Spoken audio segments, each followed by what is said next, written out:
Figurative and connotative meanings, specific word choices, and tone. What is figurative language? Figurative language is language that means more than what it says on the surface. Whenever you describe something by comparing it with something else, you're using figurative language. For instance, he ate so much that he grew as big as a house. This is an example of figurative language. The cat is pretty big, but he didn't really grow as big as a house. There are many types of figurative language. Some of them I'm sure that you've heard about already. Imagery. Imagery is words that create a picture, like it was dark and wet in the jungle. A simile is comparing two things using the words like or as. For example, LaShonda is as pretty as a flower. A metaphor is like a simile because it compares two things, but it does not use the words like or as. LaShonda is a pretty flower. Alliteration is when words repeat the same consonants. Remember, a consonant is any letter that's not a vowel. Your vowels are A, E, I, O, U, and sometimes Y. Everything else is a consonant. So when those consonants repeat, as in Tom is truly tripping, those T's are repeating, so that's called alliteration. Now, connotation is the implied meaning of the words. Recall that when we imply something, we make a logical guess. Denotation is the exact meaning, the dictionary meaning. For example, he says, she's my baby. Now, the denotative meaning of that is that he's talking about a baby, an infant. That's the dictionary meaning of the word baby. But if we put the implied meaning, the connotative meaning, then we know that he's talking about his girlfriend. Let's do a quick review of main idea. The main idea is what the author wants you to know. We add supporting details that back up that main idea. So how do you find the main idea? Well, the topic tells you what the text is about. The main idea tells you the point the author is making about that topic. So if your topic is sports, your main idea would be something specific about sports. Sports can be dangerous in many ways. And the supporting details would support that main idea. Many athletes break bones, some athletes get paralyzed, some athletes die while playing sports. Technical language equals specific language. You see technical language around you all the time. It's the type of writing that surrounds us everywhere we go. The directions on a medical product, the nutrition benefits on processed food cartons, sales catalogs that come in the mail, instructions for assembling a desk, tax receipts and notices, product safety information. Anytime you see steps in a process, this is the first step, this is the second step, etc., you're dealing with technical language. This writing conveys technical, complex, or specialized information in a way that's easy for a non-technical reader to understand. What is tone? Tone is the writer or the speaker's attitude, their emotion towards their subject. Why does it matter? Why is tone so important to know? The tone helps to establish the mood of the story or the piece of writing or the TV show or the song. Whatever it is, every author adds tone to that. The tone determines the writer's diction, how they're writing, their syntax, what kind of words are they going to use, and their use of language. So you can determine the author's tone by looking at their diction, looking at their syntax, and looking at their use of language.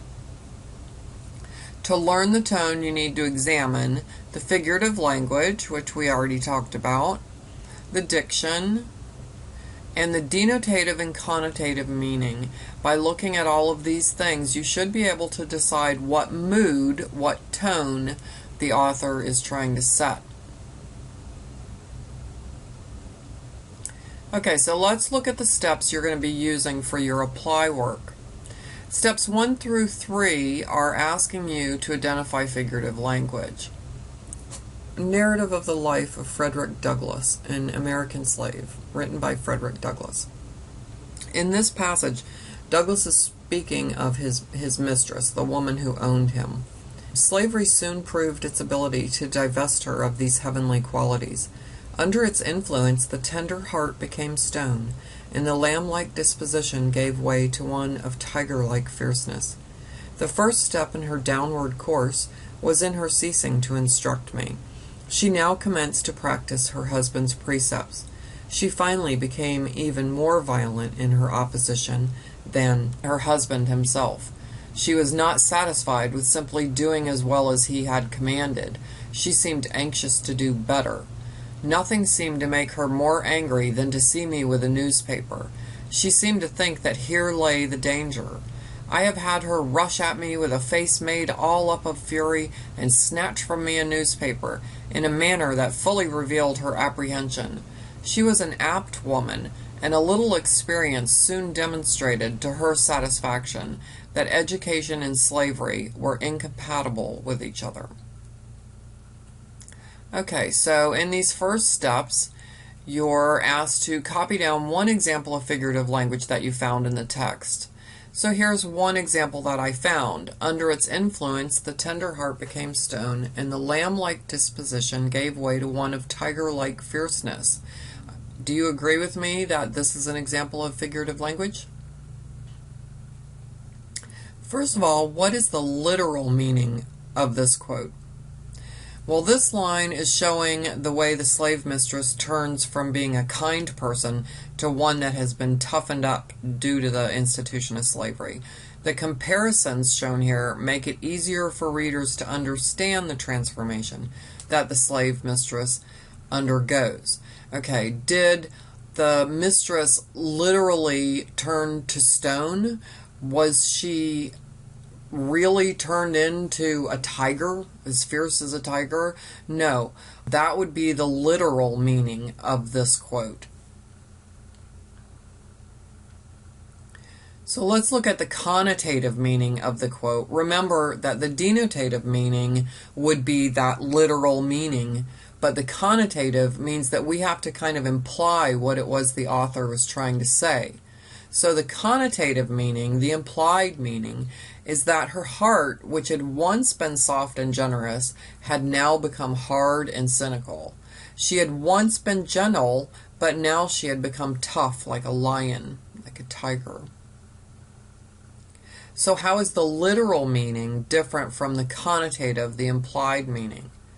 So this step is asking you to explain that.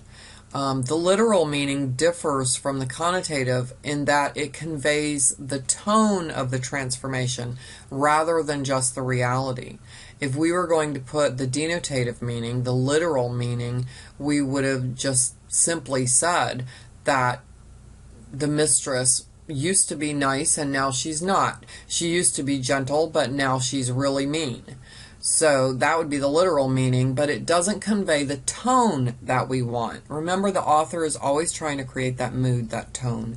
So we use figurative language, connotative meaning, to portray that tone that we're looking for. You can really get a good visual of what the mistress used to be like and what she's like now by the use of the figurative language.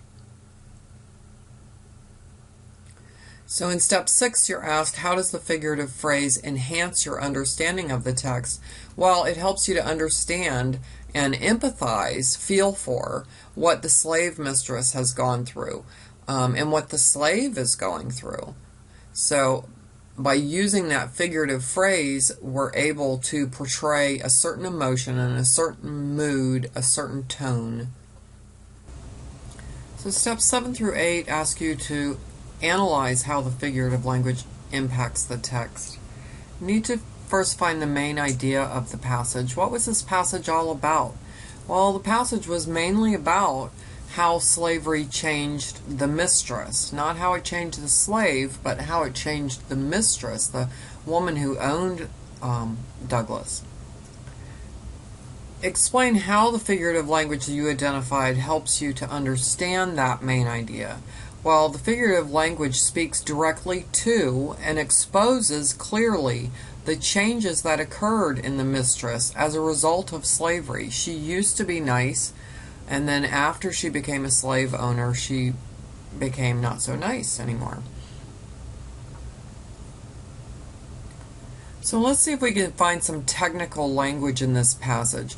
Sometimes it's hard to find technical language in these types of passages because we think of technical language as the directions on how to do something, or the ingredients in a recipe, or highly technical language like a scientist would use. And those are all examples of technical language. I suggest that you look for language that talks about steps, because that's a process.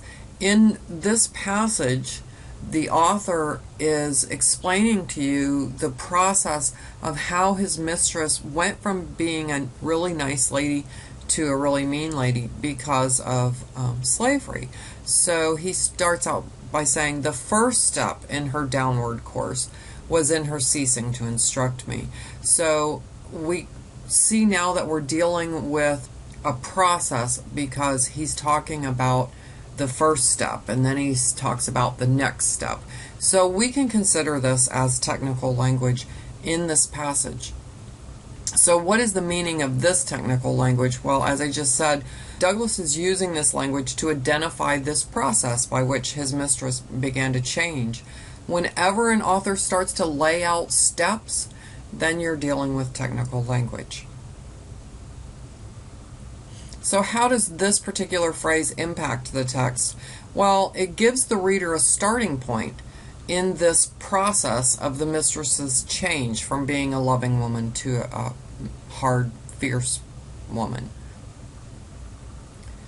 So finally, what is the tone of this passage? Well, we could start out thinking, that he talks about how angry she is, so we get that imagery of, her being mean. But Douglas's language isn't necessarily angry. It's more contemplative. It's reflecting. He's remembering kind of dispassionately.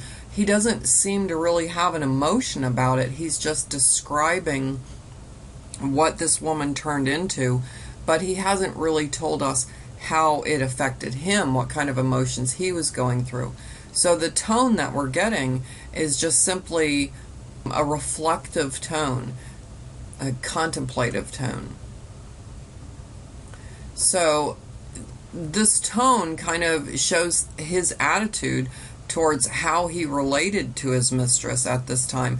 I mean, what could he do? There was nothing he could do. He had to be emotionless, dispassionate, otherwise he would get in trouble.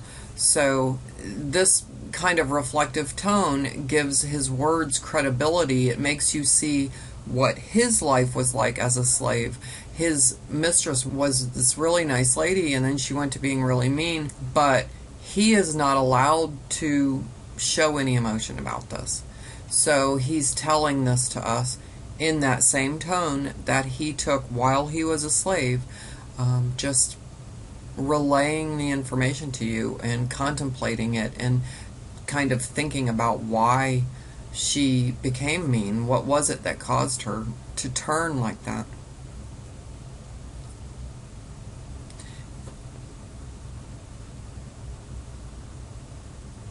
Okay, now it's your turn to try. Go to the Apply Step Prep and work through the steps there, and come back to the video if you need some more help.